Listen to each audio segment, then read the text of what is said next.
Searched all night and morning for a missing kayaker on the Outer Banks, and officials just identified the kayaker as Jonathan Day. Crews found his body just feet from where he went under.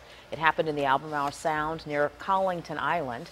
That's behind the Wright Brothers National Memorial in Kill Devil Hills. 10 News Side's Erin Kelly has been there all morning.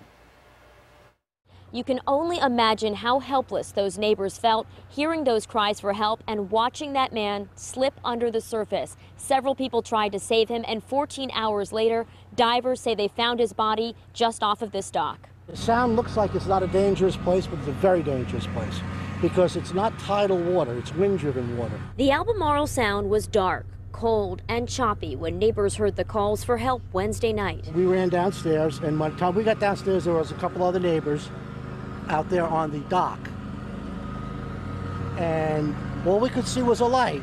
And one neighbor brought like a life preserver with a rope to it, and one of the other gentlemen was really, I thought, was trying to be a hero. He actually jumped in. They couldn't save the man in the overturned yellow kayak, Jonathan Rodwell Day. They say he had a light with him. I don't think there was much hope, right? Because the light actually disappeared. Coast Guard, fire, and Marine Patrol crews searched with them late into the night and again in the morning. This is a boating community.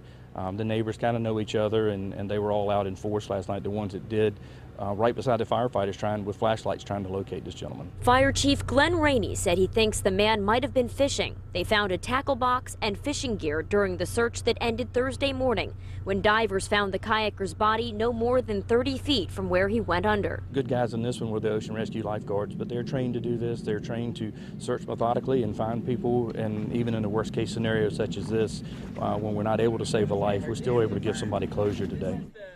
Again, the sheriff's office has identified the man as Jonathan Rodwell Day. They say he's in his 30s. On Collington Island tonight, Erin Kelly, 10 on your side. The Coast Guard says they searched 30 square miles for the missing man.